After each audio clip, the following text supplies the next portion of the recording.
lagi tuan-tuan dan puan-puan, dan pada kali ini ya kita akan teruskan dengan topik kita yang seterusnya, iaitu berkaitan dengan peraturan koperasi ya.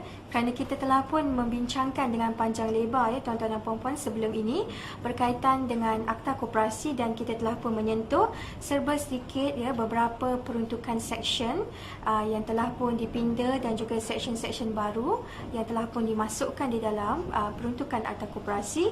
Dan pada kali ini saya akan membawa kepada tuan-tuan dan puan-puan berkaitan dengan peraturan-peraturan koperasi pula ya. Dan seperti mana ya sebelum ini ya tuan-tuan puan-puan telah pun didedahkan berkaitan dengan struktur ya perundangan koperasi di Malaysia. Selepas Akta Koperasi 1993, kita mempunyai peraturan-peraturan koperasi pula ya.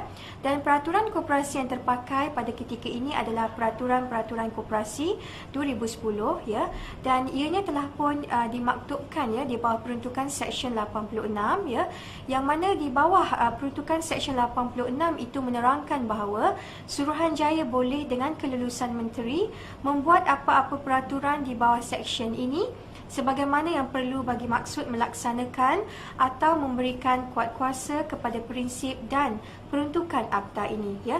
Bermakna selain daripada kita mempunyai akta koperasi ya, ianya tidak mencukupi ya tuan-tuan dan puan-puan, dan kita memerlukan peruntukan di dalam peraturan koperasi itu ya, yang mana peruntukan peraturan ini diberi kuasa ya kepada Suruhanjaya untuk menggubalnya dengan kelulusan menteri sebagai satu bentuk mekanisme undang-undang yang membantu untuk menyokong ya dan juga memperhalusi lagi dan memperincikan setiap peruntukan yang terdapat di dalam akta koperasi ya. Jadi untuk itu tuan-tuan dan puan-puan, di mana tuan-tuan puan-puan boleh memperolehi peraturan koperasi ini ya. Tak susah ya tuan-tuan dan puan-puan, sebab itu saya kata apabila kita membincangkan tentang perundangan ya tuan-tuan, perlu ada buku rujukan ya. Yang paling penting adalah akta koperasi ini tuan-tuan dan puan-puan, dia perlu ada bersama dengan tuan-tuan dan puan-puan. Dan untuk itu peraturan koperasi ini tuan-tuan boleh dapat di belakang ya akta koperasi ini. Maksud saya ya di seksyen yang terakhir ya di dalam akta koperasi itu seksyen 96 ya. Selepas seksyen 96 itu tuan-tuan dan puan-puan ya, kalau tuan-tuan lihat ya di muka surat 101 itu ya sudah bermulanya berkaitan dengan peraturan-peraturan koperasi dan juga peraturan-peraturan lain yang berkaitan dengan koperasi ya.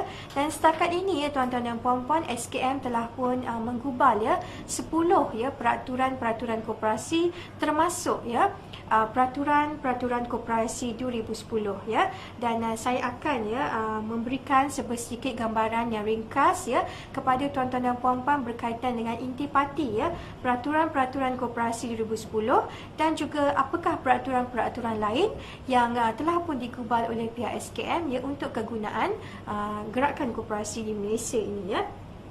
Baiklah tuan-tuan ya, kita mulakan dengan peraturan koperasi 2010 ya, yang mana kalau tuan-tuan puan-puan lihat ya, peraturan koperasi ini telah pun dibahagikan kepada 11 bahagian ya, dan mempunyai 42 peraturan secara keseluruhannya. Jadi kalau tuan-tuan lihat ya, ada di antara peruntukan-peruntukan yang terdapat di dalam peraturan ini sama seperti apa yang terdapat di dalam peruntukan akta ya. Jadi seperti mana yang saya katakan tadi ya, memang ianya bertujuan untuk memperhalusi ya dan menyokong lagi setiap peruntukan yang terdapat di dalam akta koperasi.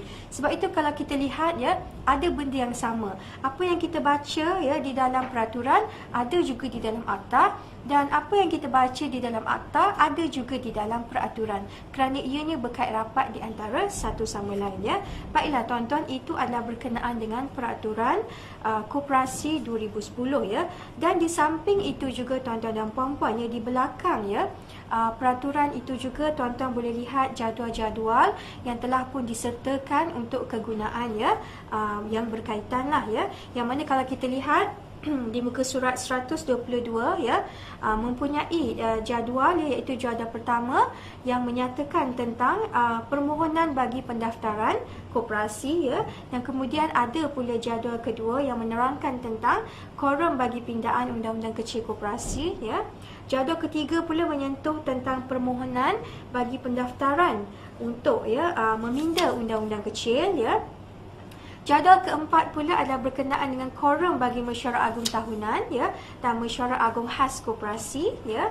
Dan manakala ya tuan-tuan dan puan-puan ya, bagi jadual kelima pula ya, menyentuh tentang rujukan pertikaian kepada Suruhanjaya Koperasi Malaysia, dan jadual keenam menyentuh tentang surat persetujuan ataupun tentangan kepada pergabungan koperasi ya. Jadi itu adalah antara gambaran sedikit ya, apakah intipati yang terdapat di dalam peraturan-peraturan koperasi 2010. Baiklah, kita beralih pula kepada peraturan-peraturan lain ya, yang telah pun digubal ataupun dilaksanakan oleh pihak Suruhanjaya Koperasi Malaysia ya, iaitu adalah berkenaan dengan ya peraturan yang seterusnya adalah berkaitan dengan kalau tuan-tuan lihat ya di dalam buku akta ini, berkaitan dengan peraturan-peraturan koperasi ya, kumpulan wang amanah pembangunan koperasi 2010 ya.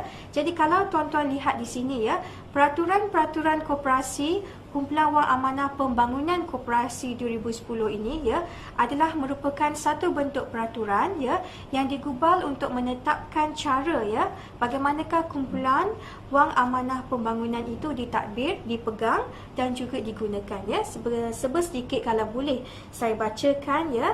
Fungsi kumpulan wang amanah pembangunan koperasi ini hendaklah digunakan bagi maksud-maksud yang berikut ya, iaitu A, untuk membiayai perbelanjaan bagi apa-apa program ataupun aktiviti yang dilaksanakan oleh koperasi menengah ataupun atasan yang telah pun diisytiharkan oleh Suruhanjaya ataupun badan yang mewakili pergerakan koperasi ya. Ataupun fungsi lainnya untuk membiayai perbelanjaan yang berkaitan dengan pentadbiran kumpulan wang amanah pembangunan ya, ataupun membiayai perbelanjaan bagi mana-mana koperasi yang menjalankan perniagaan pembiayaan ya, ataupun membiayai apa-apa perbelanjaan yang disifatkan perlu oleh jawatankuasa bagi faedah dan pembangunan pergerakan koperasi. Baik, kita beralih pula kepada peraturan yang selanjutnya, iaitu peraturan-peraturan koperasi kumpulan wang amanah pendidikan koperasi. Kalau tadi pembangunan, sekarang ini adalah berkenaan dengan orang kata perkara-perkara yang berkaitan dengan pendidikan ya. Dan kalau saya boleh nyatakan sedikit ya, fungsi kumpulan wang amanah pendidikan ini, peraturannya menyatakan bahawa hendaklah mempunyai fungsi ya, seperti mana membiayai apa-apa perbelanjaan berkaitan dengan kajian dan pembangunan pergerakan koperasi, membiayai apa-apa perbelanjaan berkaitan dengan penganjuran seminar ya, persidangan ataupun mesyuarat koperasi. Yang C ni menarik ya tuan-tuan puan-puan, membiayai apa-apa perbelanjaan berkenaan dengan pengurusan ya di bawah Maktab Koperasi Malaysia ya, yang mana kami ya memberikan orang kata pendidikan dan latihan kepada tuan-tuan dan puan-puan ya, dan ataupun membiayai apa-apa perbelanjaan yang disifatkan perlu oleh jawatankuasa bagi pendidikan dan mempromosikan pergerakan koperasi. Jadi itu adalah antara orang kata intipati ya, peraturan berkaitan dengan kumpulan wang amanah pendidikan ya. Baik, kita beralih pula ya tuan-tuan, berkenaan dengan peraturan yang lain pula, peraturan koperasi pelaburan ya tahun 2010 ya. Jadi apabila kita membincangkan tentang pelaburan ya, sudah pasti peraturan berkaitan dengan pelaburan ini ya menerangkan tentang bagaimanakah cara ataupun prosedur yang sepatutnya dilaksanakan oleh koperasi itu apabila sesebuah koperasi itu hendak melabur ya. Dan ada dinyatakan di bawah peraturan koperasi pelaburan ini menyatakan bahawa ya, sebelum sesuatu koperasi melabur wang berlebihannya, koperasi itu hendaklah memastikan ya pelaburan itu mematuhi peruntukan akta, peraturan perkeliling garis panduan yang dikeluarkan oleh Suruhanjaya beserta ya undang-undang kecilnya membenarkan aktiviti pelaburan itu ya, dan pelaburan itu hendaklah memperuntukkan pulangan dan juga manfaat kepada anggota ya, dan pelaburan itu ya diluluskan oleh lembaga dan tidak menjejaskan aktiviti utama koperasi ya. Dan di dalam peraturan pelaburan ini juga ada menyatakan tentang had-had pelaburan yang telah pun ditetapkan ya, yang mana kalau koperasi kredit itu tak lebih 10% daripada kumpulan wang anggota, dan bukan kredit ya tak lebih daripada 20% ya bagi aktivitinya yang bukan pelaburan, dan bagi aktivitinya yang pelaburan ya boleh melebihi 20%, ya. Jadi itu adalah merupakan antara ya intipati yang boleh saya sampaikan kepada tuan-tuan berkenaan dengan peraturan koperasi pelaburan. Baiklah, kita berehat seketika dan kita akan sambung lagi selepas ini dengan peraturan yang lain pula. Sekian, terima kasih.